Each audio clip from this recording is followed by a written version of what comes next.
have paradigms and roadblocks that prevent us from excelling, and they can be real or imagined. Welcome to Beyond Bricks, a podcast that will give you the ability to break through those walls. Here's Dr. Nathan Unruh. Welcome, everyone. Leadership. Isn't it a big word? Isn't it a fun word? We all talk about it. We all have great intention to be better leaders. The question is, do we have the right actions? In our conversation today, I have the privilege of having Brad Lomenick with us. Brad, did I pronounce your name right? It's close enough. It's either Lomenick or Lomenick, depending on which of the relatives you talk to. Okay. So I got a kick out of if you could change your first name, you would have changed it to Lom. Yeah, Lomenick. Why not? Then I would have pronounced it right if I would have thought of that. But I'm after I'm after the fact now. I just want to be Zig Ziglar, so it's kind of the same idea. Okay, that makes sense. That makes sense. Or John Johnson. John Johnson makes it easy.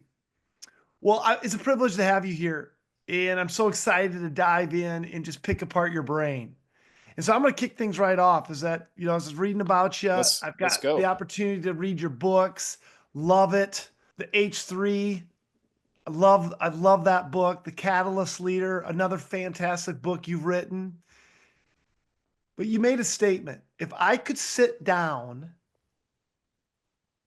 and have dinner with anybody, it was these three people: Billy Graham, Bono, and Nelson Mandela.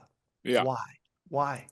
Well, I only got three, so because I would probably throw Abraham Lincoln in there too, especially regarding if I was going to have a former president. I think Bono, because of the way he's navigated culture. Obviously, Billy Graham, because arguably no Christian leader in the last 100 years perhaps had more influence. And then Nelson Mandela, just from a global, not just the impact that he had because of the way he responded to treatment, but also the truly like the ability to be a change agent. Right. I mean, I don't know if anybody has changed a country in South Africa as much as Nelson Mandela did in that one country, of any leader in the history of countries. Right. So those are the three, but I mean, there's so many others. Like what would be your answer, by the way? If you're having three? Hey, I'm interviewing you here, Brad. I know. I'm sorry. I can't help myself. I'm just kidding. Well, I would say, of course I'd love to sit with Jesus. Well, yeah, that one's the ultimate trump card. I mean, yeah. I just used it. Yes. Abraham Lincoln is top of my list. I named my son Lincoln after Abraham Lincoln. So you and I would share that one. I think Winston Churchill would have been fun to sit down with. Good one. That's a really good one. Especially if it was like, well, he would have had a scotch and a cigar. and a cigar. Yeah. And probably have just gotten out of his nap and bath in the afternoon. Yeah, he'd been fun because I know he make you laugh and just common sense wisdom, right? So I'm going to talk about you just for a moment. You've written two books: the H3 Leader, the Catalyst Leader, right? Yeah. And you ran an organization called Catalyst for a lot of years, which was all organized as just raising up leaders, young leaders. You've been around a lot of leaders. You love innovation. You love creativity. You love connecting influencers to other influencers and nurturing environments like that. So everybody I talk to about Brad has nothing but great things to say and just how you're able just to be such an amazing connector of great leaders. And so why'd you write the book, The H3 Leader? And talk to me about even the H3 Leader and then even your other book. And then just give the listeners a little history on who you are. Yeah. Well, for me, my 25 years ago, getting connected to John Maxwell was the game changer. So if you're listening to this and you're in your 20s, your who factor, who you get around in your 20s, arguably might be the most important component of your foundational years, especially with your career arc or vocational arc, whatever you want to call it. Everybody asks about, what are you doing? What are you majoring in? What are you doing next? What job are you taking? And that's a good question. But I think the best question is, who are you around in your 20s? So for me, that truly was the catalyst. I mean, getting connected to Enjoy at the time, which was John's company organization. There was a bunch of us who were in our mid 20s that got involved and were involved, and we didn't know what we were doing, Nathan. Like, we had no clue. Like, we were complete morons in regards to having any experience. Now we were hungry, we were willing to learn, but we launched a bunch of stuff and started doing events, and Catalyst, as you mentioned, really was birthed because we wanted to create something for our generation. And this is another lesson for me of if you actually build something that you're the customer of, that's a pretty good business model. So we were the customer. We actually created experiences and environments and conferences and gatherings that we wanted to attend and to invite our friends to. And so that was, that all that gave me the runway to be able to do anything I've done the last couple of decades. With the book H3 especially, which is Humble, Hungry, Hustle, those 3 H's for me. When we had a bunch of interns over the years at Catalyst, and these were the best and brightest, and they would always show up, and then their time with me as the president was either brown nosing or just showing ambition, of course, immediately, right? And at least one of them every time, every crop, would sort of get to the question which they all wanted to ask, which was, how do I win here? Like, how do I succeed in this internship? How do I get your job? Like, a lot of them are, and the answer for me was, well, you live out the 3 H's. And so Humble, Hungry, and Hustle for me, it really was the foundational, I would say, framework of my own leadership. Also, what we would have considered our core values over the years at Catalyst. And we never really wrote them down in that way, but they were the things for me that I thought were foundational. If you think about it with the 3-legged stool, the idea of humility and then hunger and then hustle, to me, those are the key components of a 3-legged stool. And so it was a framework for me before it became a book. The publisher liked the idea of it because it was 3 H's. Hello. By the way, Lencioni wrote Humble, Hungry, Smart in the Ideal Team Player. And so very similar in terms of what are these 3 things that you might look at as the foundational frameworks for, and he says it in the way that so many companies now kind of use his model for the way they will filter potential candidates to join their company. And so I love that. I mean, any tool that we can put out there, whether it's my book or anybody else's book, to understand what it takes to be a good leader, I think are helpful. So that was 8 years ago that H3 came out. It feels like it was just yesterday, but it's been out there for a while now. So what's the difference between that book and the reason you wrote The Catalyst Leader? Well, The Catalyst Leader, good question. So that was really more the story of Catalyst, I would say. And it outlined, what we called the 8 essentials for the Catalyst community. So the 8 essentials for a Catalyst leader were something we had put in place, like 2007 or 8. And that was in essence, what we were sort of driving our content off of. We created like a whole bunch of resources and curriculum around these 8 essentials of a Catalyst leader. So I wouldn't call them core values as much as for our team, as the 3 H's were really our core values of what we wanted our team to be, to look like. Then the 8 essentials in the Catalyst leader book were really what we considered the community of Catalyst to be about, and for them to live out, especially in their own just personal journeys. And so Catalyst leader was first. That was the first book. And again, it was so much more tied around the story of Catalyst. I was the author of it, but I was really much more, I would say, the curator of that story. H3 is more my story. It's more my personal journey. And, the thing that for me that was also important with H3 is that I had some things that I was navigating in a season where I didn't burn out. It wasn't to that level, but I got unhealthy. And so the 3 H's were in the book. I outlined like 20 habits that I feel like are important. And a lot of that was because I was trying to recalibrate my own journey of leadership. And, the weight, we've all been there. When you carry something, when you're leading something, and all of a sudden you realize, wait, like I'm running an organization. I'm leading a movement that is focused on leadership, and I'm not the best leader. And that happens to all of us when we're carrying something that is heavy, the stewardship of it, the responsibility of it.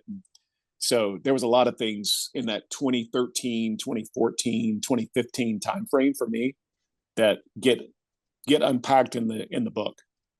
And Catalyst, let's speak to it.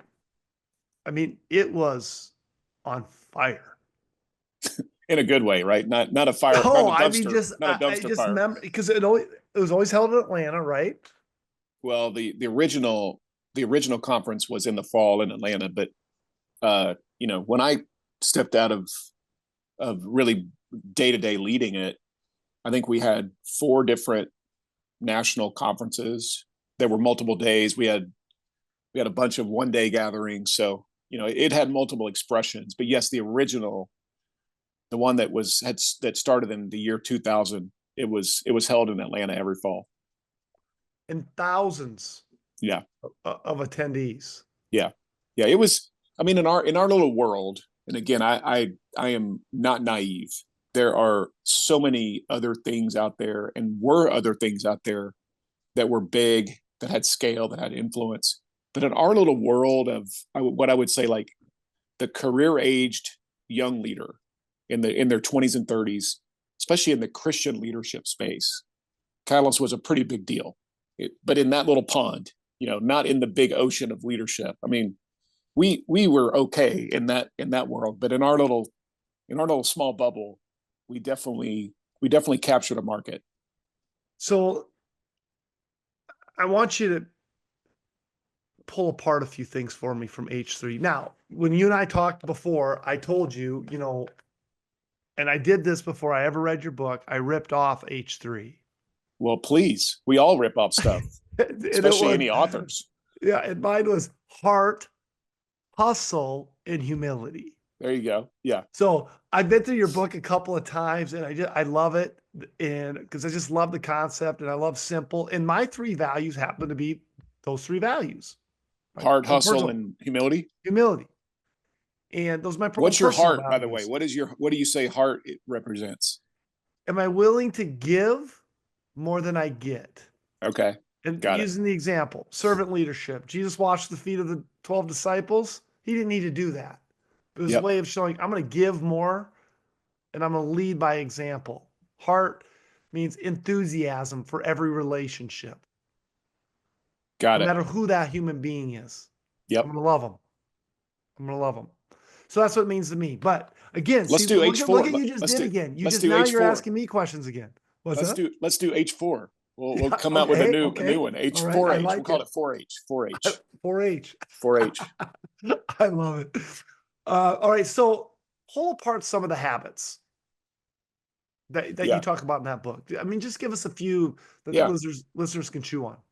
Well, I mean, I think the one that most people, especially in the humility section, and again, humble, hungry, hustle for me, but in the humility section, the premise that you have to understand and navigate, especially as a leader, and also as what I would say as a Christian leader, you have to understand and navigate between calling and assignment. And this is really important for anybody who walks into a job, which is all of us, or into a season, which is all of us. So this is true for the person who works in a company. It's true for a pastor. It's true for a marketplace leader. It's true for a stay-at-home mom or a husband, father. It's true for a grandparent. but there's a calling on all of our lives. And by the way, this is not identity. Identity is different. Identity for me is the who factor, that you're becoming and that you are, that's somewhat unchanging. When we talk about calling and assignment, calling is in essence the riverbanks of purpose on my life, right? So it's direction. It gives me a sense of, hey, I'm headed this way, but riverbanks are pretty wide. We're talking about a big wide river here. Let's take the Mississippi, right? Assignments are the different boats or things that I will go down the river on. So I might have a season where I'm on a cruise ship, or I have a season where I'm in a tugboat, or I'm on an inner tube or a speedboat. You get the point. So when it comes to our vocational outlets, assignments usually are jobs. They don't have to be a job, but they typically are a job or something you might get compensated for. What becomes dangerous is when we start tying our assignments incorrectly into our calling. And it really becomes dangerous when we start assigning our assignments into our identity. When I left running Catalyst, this is where this became really important. The habit of understanding assignment. I had incorrectly put leading Catalyst into both the identity and calling bucket. So what I had to re-navigate was, wait, this is just an assignment, and I want to be a good steward of every assignment I have. But it's okay if assignments end. It's okay if we move on. And so many of us, we because we incorrectly put assignments into calling, is then we start having this calling crisis when we transition from one assignment to the other. Take a pastor. Like, I love pastors, but pastors many times confuse us because they'll say, well, I'm called to First Baptist in Sioux Falls. No, you're assigned to First Baptist in Sioux Falls, because what happens in 3 years when First Baptist of Minneapolis gives you a call and says, hey, we want you to come up here to, the great city up here north of you a little bit. Did you lose your calling? No, you just changed assignments. So this is really important for those of us who are navigating different seasons of assignment. And here's the thing, this is true. The average 20-something is going to have 20 to 25 different seasons of assignment. Like, my grandfather had one, whether he loved it or hated it, he was, probably in one company, in one profession for 40 years of his career. This is so important for us to navigate going forward, is getting clarity on, again, is this a calling question? Is this a calling conversation, or is this an assignment conversation?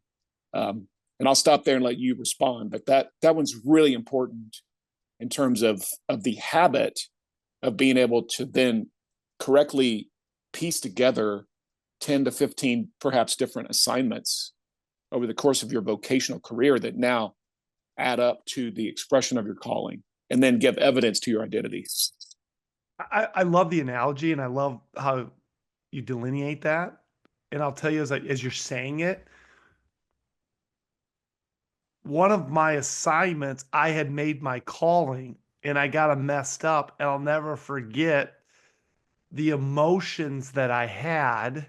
Yes. Because became my identity. Yes, which is again even more dangerous when it gets put into the identity category. Totally, for sure. Totally. So what I hear in that is really your calling is the value of who you are and why you do it. Yes, and let me double down on that, because that's a really good point. Because people will say, well, Brad, where do I put core values? Like, I'm a hard worker, or I want to be responsible. Great. Like, I put it in whatever category you want to put it. All we're looking for on this is clarity. Same thing for people who have faith. So people who have faith, they'll say, well, Brad, isn't my calling on my life to know God and make him known? Yeah, you could say that is true. I would argue it's identity, but I'm okay. But here's what we're trying to figure out for people is, when it comes to vocational expression on their life, every single one of us, we have been wired uniquely for certain things that we might be the best in the world at, or we might be better at than others. We also have seasons that we've grown up in, or pains that we've had, or experiences that we had with family that will start to give us some clarity on the passion outlets for us. So there's all these things that get then put into the equation to then come up with that sense of purpose and direction in your life. And I'm specifically talking about, in this case, vocational expression. So this is why, like, you watch so many people who they're having a hard time, like, figuring out, well, what am I supposed to go do? Well, I'm not sure that's the right question. The right question is maybe even better, is what direction should I be heading in? And we put all this pressure on an 18, 19-year-old to figure out what's the one thing that's going to be the best expression of the entire life that you have. And you're like, I have no idea. I don't know. I mean, my parents were in medicine. I went on a mission trip once. I really like math in school. And I got a couple of friends who are going to, they're going to University of Nebraska and they're going to major in finance. Okay, well, right. So what we have to give people is permission then for many years of their life, and especially in their 20s and maybe 30s, sometimes even into your 40s, to be able to look at your different seasons of assignment and then start to say, oh, now I'm seeing a pattern.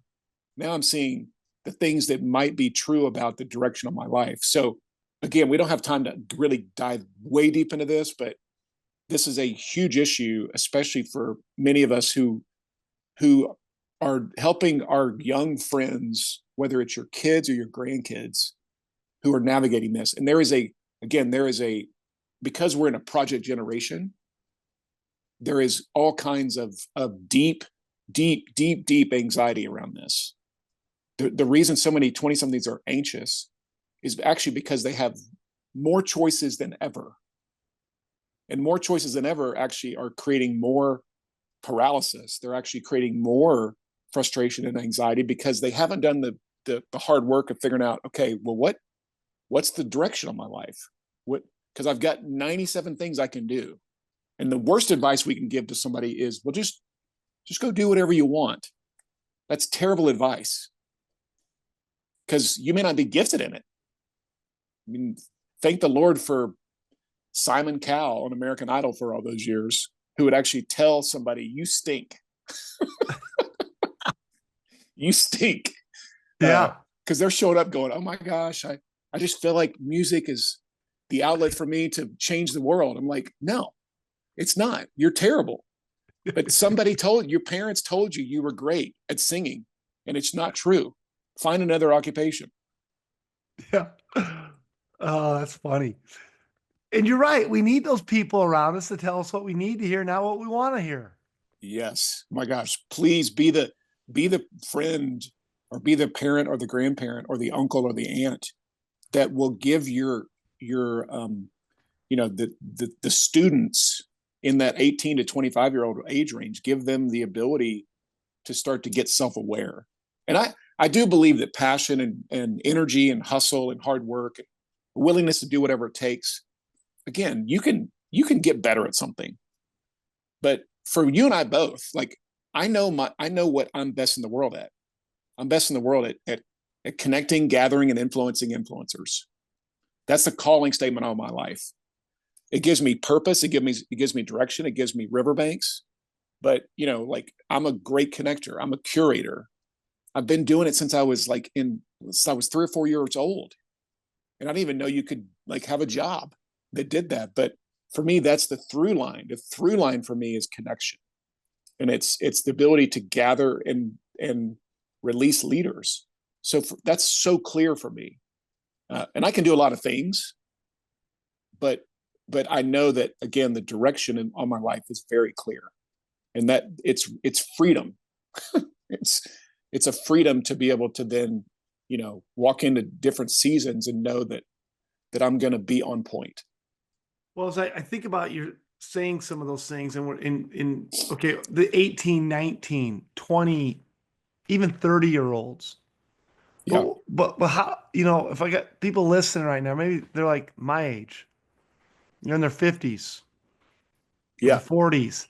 So what would you say to them? I mean, to recalibrate, if you will, Sure. because it's never too late. No. So No. what would you tell them? It's a great question. I mean, one is we're always getting more. We should always be working on self-awareness. So you're always recalibrating, meaning that you're always getting more clear on the thing that again you you probably are really wired to do well. The thing that you now become more narrow in your focus of areas of expression that are going to be the best use of your gifts. I love what Kevin Kelly says. Kevin Kelly, the founder of Wired Magazine, and he's like the Renaissance man. He says, don't just try to be the best, try to be the only. And I love that. And he would say sometimes it's even hard for him to explain to his wife at 75 years old or however he is now what he does in terms of his what he would say is his job. But that's because he's kept moving towards the end of the diving board where he's the only one perhaps in the world that does what he does. And so that is actually refining, right? So if you're 50, 55, 60, are you clear? Are you clear on the sense of, again, calling on your life? Is your current assignment? And you by the way, you have the reason so many men, especially, I think, they navigate a midlife crisis is, I think, because they finally feel some clarity on what might be the next assignment that is going to line up most, where the Venn diagram of calling and assignment now start to be the same thing, and they realize they can't pursue it because of a lot of reasons. Might be because of financial reasons, might be because of season of life, it might be because of geographic, there's a lot of reasons. But the question of, well, if I'm in a place where I can't go do that thing, what do I do, Brad? Well, you're faithful. You're still faithful to the season you're in. And again, the good news for those of us who have faith is that faithfulness is equally as important as fruitfulness, and maybe more. So, oh wait, you want me to stay in that job that I hate? Maybe, because you don't make a bad decision or do dumb stuff based on one factor of this equation, right? So you have to be smart. But I would say most of the time when you're in your 50s, again, as an example, is you actually do have agency. Most of us do have agency in order to start to shift even slightly towards going and finding that thing. If you now got clarity on what it is, it may not be the full shift, the full 180, but it might be a 20-degree turn. And that's better. And by the way, side hustles, hobbies, outlets, what John Acuff calls, his own story of when he was working at Yellow Pages or wherever John was. And he's like, I just know I'm supposed to be an author and a speaker. And everybody had started to confirm that for him, but he probably took another 3 or 4 years before he really jumped. And so don't be the person who jumps dumbly. Be the person who jumps smart, right? So that's part of understanding the season you're in. Yeah. So recalibration takes some time, some thinking. Yes. But don't settle. I think that's the thing. Don't settle. Like it's not fair it's not fair for us to just stop at 54 and go, well, Brad, Nathan, I don't have enough time. Who says? I mean, you can start to recalibrate, and it might take 3 or 4 years, but don't be willing to just go, well, I'm already halfway through, so I guess I'm just going to put up with the next 15 or 20 years. That's what people did forever in a environment that said, this is a means to an end. And again, that's not a sin thing, but it's not a better best thing. It's not the best for you to continue to be in an assignment that is not necessarily the truest reflection of your calling. Brilliant. And I mean, you're recalibrating. Always. You still, I'm just getting to Always. know you, and I know there's recalibration you still need to take. I mean, Oklahoma Sooners? Really? Come on. Well, you talk about a recalibration walking into the SEC. Oh yeah. We got our recalibrator got broke because we didn't realize how far behind we were compared to our friends from the South and south of us directly in Texas, who did walk into the SEC with proper calibration. So I won't name names of who messed up here, but we'll keep that among you and I. Well, I got to give you a hard time. I don't, because you grew up in Oklahoma. You're a big Sooner fan. I am a big Sooner fan. Yes. Okay, we have women's softball. That's our claim to fame right now. And women's gymnastics. Hey, they're good. They're gymnastics really teams. good. I mean, really good. They're really good in gymnastics and softball. Yeah. Okay, so that I love that. And guys, you got to read his book. It's also on Audible. Go listen to it. The humility part. It's not me. It's not me doing the Audible book, unfortunately, though. Yeah, it's awesome. So that's humility. I love that. Calling, assignment. That's a lot of meat there to pull apart. Talk to me about a hustle. Well, hustle or hungry. Yeah, we can go hungry because this is really practical for everybody. And I think the number one thing, there's lots of angles and lots of habits that we could talk about, but for me, the habit of curiosity, like if you're the best question asker, if you walk into any environment as the person with your moleskin out, literally and figuratively, then you automatically gain credibility and influence. And so many of us walk into environments where we're trying to gain credibility, and we just vomit on everybody with what we consider to be our expertise, and that's annoying. But it's so compelling when you are the question asker in the room that now starts to control the environment. And you know this as an interviewer. I know this as an interviewer. Like I can create tons of influence for people by just being a good facilitator. And so the power of curiosity, it's such an influence fast forwarder.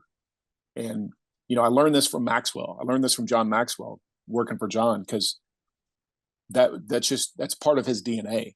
If you've ever been around him, any room he walks into, typically right now, especially in this season of life, he's the GOAT.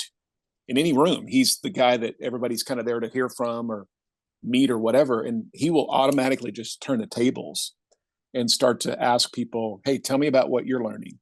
What are you seeing? What are the things that you're navigating? And so it's not a natural thing for us as humans, because we're taught in school to give an answer, which is fine. I mean, but I think really the value that we can especially teach young leaders is start to understand how to ask a good question, start to understand how to actually honor somebody else by putting them in the seat of influence by saying, what do you think? Tell me about you. Right. So, and it's so easy. It doesn't take skills. It doesn't take know-how. It doesn't take talent to be a really curious leader. Yeah. It's the old saying, interested versus interesting. You got it. So yes. Really, I love how you did that with hungry, though. Let's be hungry to learn more about others. Yes. By being curious. Yeah. And it's a self-fulfilling prophecy. I mean, the idea that if I'm hungry to learn, and if I'm hungry to learn from others, I not only gain influence, but I gain information. I gain actually knowledge. and everywhere I go is a classroom. So it automatically makes you better. The thing that drives me crazy, even, like at this stage of my life, like you probably do this when you speak as well. Like I was just at a college this week with a bunch of freshman students. And here we are at college, okay, which should be it should be like a great picture of learning in America. And there's all these students who are sitting there and they're looking at me and they're not in any way, shape, or form taking notes. Now, again, I don't care. Like I'm not a, it's not about the note taking. What it is, it's about the signal many times that you're actually interested, what you said. And so I stopped a couple of times and said, hey, why aren't y'all taking notes? Hey, Rick, that's your name, right? Rick over there. You're listening to me, but you're not capturing it. He said, well, I don't want to get in the way of me hearing what you're saying by writing something down. I said, wrong answer, Rick. Wrong answer. I said, the only way you're going to remember anything I say is by writing it down. I don't even care if you record it. Like literally put your phone out on your desk there and use it, like make it yours. But this again, the simple like step to say, just take notes. If you're interviewing for a job, if you actually walk in and start to take notes from the person who's interviewing you, they're going to go, wait, what are you doing? I'm like, well, I really am interested in what you're saying. And I really want to capture as much as I can from this conversation because, I'm a learner at my core. Like I'm a learner, I'm a leader who likes to learn. And so is it okay if I take notes during this interview? And they're going to look at you and be like, you're hired. Like, I don't even want to hear anything else. You're hired. So it's such a credibility builder, again, just to actually like demonstrate that you're interested. And I don't care if you're doing your grocery list half the time. Just show me that you have some kind of interest in what I'm saying. So good. I had a guy tell me one time says, Nathan, when you're dating, if you want the date to go well, just ask questions and shut your mouth. Yes. Great advice. So my wife and I were talking not too long ago, and I says like, she goes, yeah, this couple we go out with, she goes, he really, really likes you. And I just started giggling. I said, it's amazing that he does because I don't say a word. You just get them talking. Right? Yes. And no, you know how this is. Like very few people have mastered the skill of being a good listener, good question asker, a good interviewer. But very few people can follow the breadcrumbs. We just naturally like want to talk about ourselves. And so again, like if your premise or your posture is one that says, I'm going to make the other person the hero in this conversation. I'm going to honor them by saying, hey, I really do want to know. It's a self-fulfilling prophecy. You get more influence. You actually learn more stuff, and you're able to build your credibility. And that's every room I've ever walked into where I felt somewhat intimidated, or I looked around and thought, we've all been there. You look around and you go, how did I get in here? My automatic posture in that situation every single time has become, I will be the most curious person in this room. And many times I walk out with the most influence just because of that one little shift on the dial. So good. So many good nuggets. All right, pull apart the last H. Give us one habit out of the last H. Yeah, well, let's go the route of margin. I know it's not one that most people would expect. A habit of building margin, which I think is part of your hustle factor. Meaning, for me, hustle is equally as much about hard work as it is rest. It's equally as much about I'll crush it as I'm going to build a lifestyle of Sabbath. It's equally as much about I'm going to be ambitious and I'm going to build something that benefits me, but I'm also going to be ambitious in helping build things for others. generosity.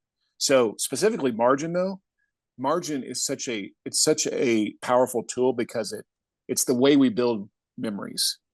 Margin in your finances gives you opportunities to say yes to things.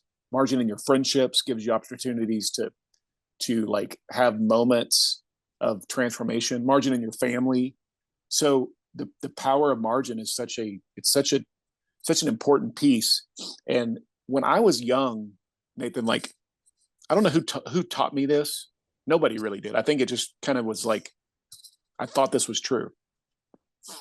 I thought I was supposed to be busy. I thought I was supposed to like do breakfast meetings every day, and sort of that if I was important, that my calendar, your Outlook calendar, there was like no margin in any of your day. And I just don't think that's true. Now, some of us have a lot of teams, and we have a lot of like complicated corporate structure that we have to navigate. So I'm not saying, well, everybody should just cancel all your meetings and have no meetings on the schedule. But what I am saying is that there's something in all of us that we think that busy means important, or that busy means we're having impact, or the busy means that we're actually moving the needle. And so I would just say, again, recalibrate a little bit. Think about what could be the practical piece of having 30 minutes of margin in between your 5 meetings today that you've scheduled, or your assistant scheduled. And that can, again, even that little time of margin, it gives you time to think. It gives you kind of time to process. It gives you time to like capture notes. So again, really practical, build some margin in. And I love the idea that the leaders who I look up to, and I know there's exceptions to this rule, but the leaders that I look up to, when I start saying to them, hey, I know you're busy, but they usually will say, I'm not busy. There is no but. I'm not busy. And I will say, well, what do you mean? And they're like, I've got a lot of time. And the reason they're great leaders is because they built this principle into their life, and they've figured out how to delegate and all those, empower people and all that. But I just think it's such an important piece of the equation when it comes to the hustle factors, is how are you actually creating a life that now gives you the ability to respond in moments when people may not expect you to respond. Yeah, it's a big one. And in margin, we got to learn what we got to get rid of, because oftentimes margin is about subtraction. We always think success is about adding, but actually a lot of times it's about getting rid of stuff. Yes. And like you said, delegation, all those other things that come along with building margin. And are you focused on the high value activities that are in your strength sets, right? Yes. Yeah. Okay, good stuff. So I'm curious. You said leaders you look up to. Yeah. Who are some? Well, Maxwell, definitely. I mean, I don't see. And he's arguably, like, when you said the GOAT, he's the GOAT, right? I mean, he's trained more leaders than anybody else in the world, right? I mean, I think so. Based on what I know, he's definitely up there. And I don't get to see him as much as I used to, obviously, but he's just one of the best. And here's the thing about, again, qualities in the people I respect and look up to, and would say the GOATs. John he's very intentional still to this day about saying, I'm here to add value to other people, period. He's also really intentional with people's names. If you talk to him, and this is true about a lot of great leaders that we've all met, when you talk to them, you feel like you're the most important person that they've ever met. Compared to the climbers that I want to punch in the throat, because they're in the room trying to climb over everybody else to get to wherever they think, the most important people are. And they're looking around you, they're looking over your head, they're looking just beyond your eyes, because they're basically saying to you, hey, you're not that important. And I always want people to feel like that they are the most important conversation I've ever had. And the people at the highest levels, I've heard that, lots of presidents obviously have had that characteristic about them. Are you looking for other ones? You said, Yeah. who are some of those? Yeah. Yeah. And I'm also laughing because probably John Maxwell probably wouldn't have butchered your name when I introduced you in the beginning. No, he would have had his people. He would have had his people working on that. So yeah, so who's some other ones? I'm just curious. I mean, well, there's several that people wouldn't know the names of. Like, for example, when I was in my 20s, I worked on a guest ranch in Colorado called Lost Valley Ranch. Shout out to Lost Valley Ranch. And there was a guy that started that place. His name was Bob Foster, and he was peers with the Billy Grahams and Chuck Swindoll's, Dawson Troutman's, and all these like people in the 1950s who had started big organizations. But Bob basically decided he wanted to create a guest ranch in the middle of Colorado in the mountains to create a great experience for families. And we would meet for breakfast like every morning or every Friday morning. I was there for almost 4 years.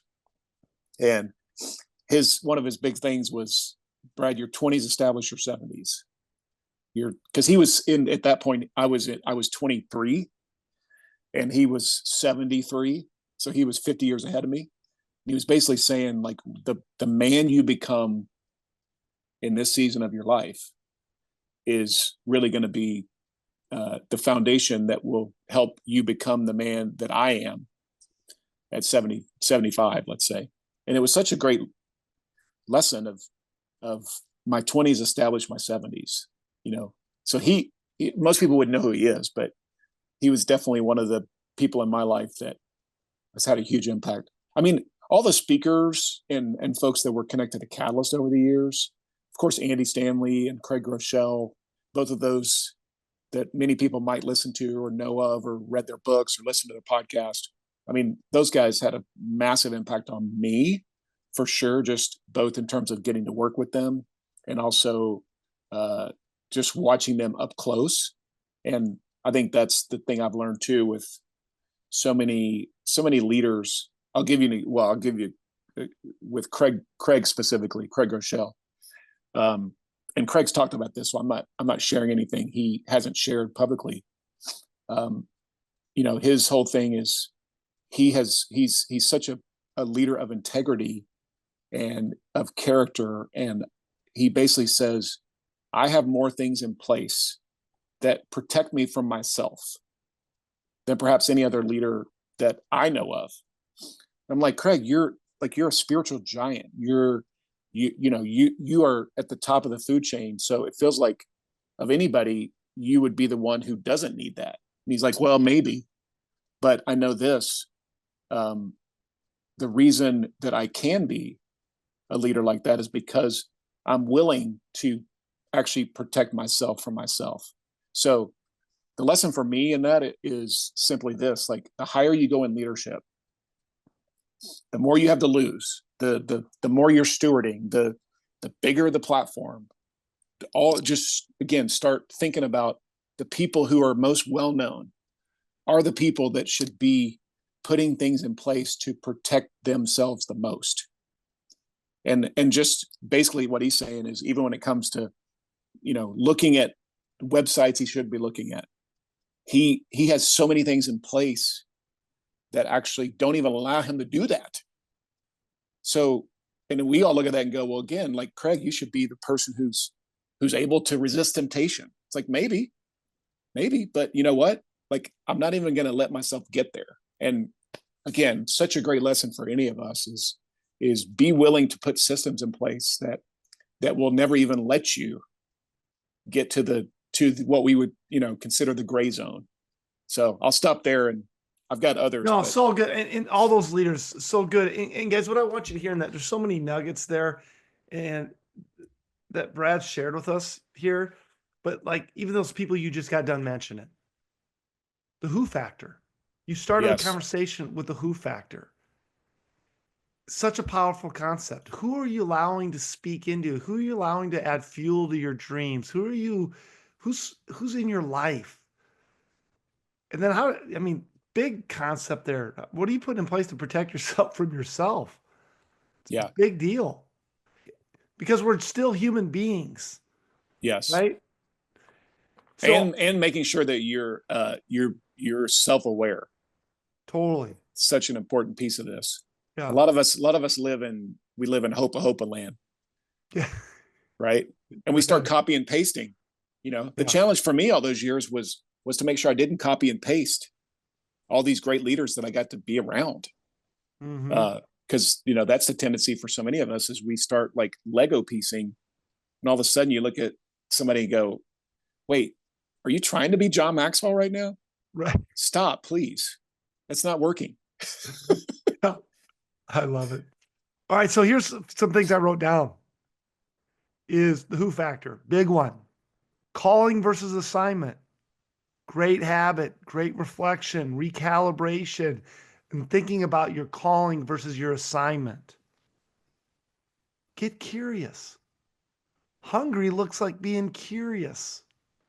And then margin. How do you create more margin? All great principles on our road to be better leaders. So, Brad, leave us with a practical statement to get people started right after this conversation. What do they go do besides go get his book? That's number one. Or Read listen it. to the podcast. Yeah, listen to my podcast because it's free too. That's okay. Tell them where's your podcast? Yeah, H3 Leadership Podcast. Same name. H3 Leadership. Awesome. Yeah. Okay. Yeah, that's a good one. That's a good next step. There it is. Yeah. I would say this, again, practically next step, regardless of where you are in your journey, if you're becoming, we said it just a second ago, you have to work on yourself. And don't wait on your company. Don't wait on your organization. Don't wait on your coach. Don't wait on your church. Don't wait on anybody outside of your circle other than yourself to focus on getting better and working on yourself. And that's self-awareness. It's all those pieces. The second thing is just go add value to people. I don't know where to start, Brad. Well, how about start at the gas station the next time you fill up your car and go in and actually like be an injector of courage into that person working at the desk at Quick Trip. And I don't know what to say. Well, how about saying, you know what? I really appreciate the fact that you're in here like dealing with all of us yahoos who are coming in and wanting our stuff fast. And I appreciate your speed. You got some good speed going on today. And I thank you for smiling at me, right? Inject people with courage. We're starving. Everybody's starving for these little moments of ego biscuits, and just start handing them out. Like that doesn't take know-how or smarts. It just takes intentionality. Ego biscuits. Ego biscuits, baby. I'm going to use that. They're just below a Chick-fil-A biscuit. Just below, just a level below. Ego biscuits. All right, Brad. I'll call you Lomenick. Now I can remember how to say your name if I just call you Lom, right? Yeah. Well, if you say Lom, though, you got to say Lomenick then. It's got to be Lomenick. See, I still can't get it right. If it was Loam, it would be Loam Lomenick. Okay. Either one. Brad. All right. This has been a delight. So many great nuggets. Guys, I highly encourage you, go listen to his podcast, pick up his book. Brad, thank you. Appreciate it. Loved it, man. Good questions. Thank you.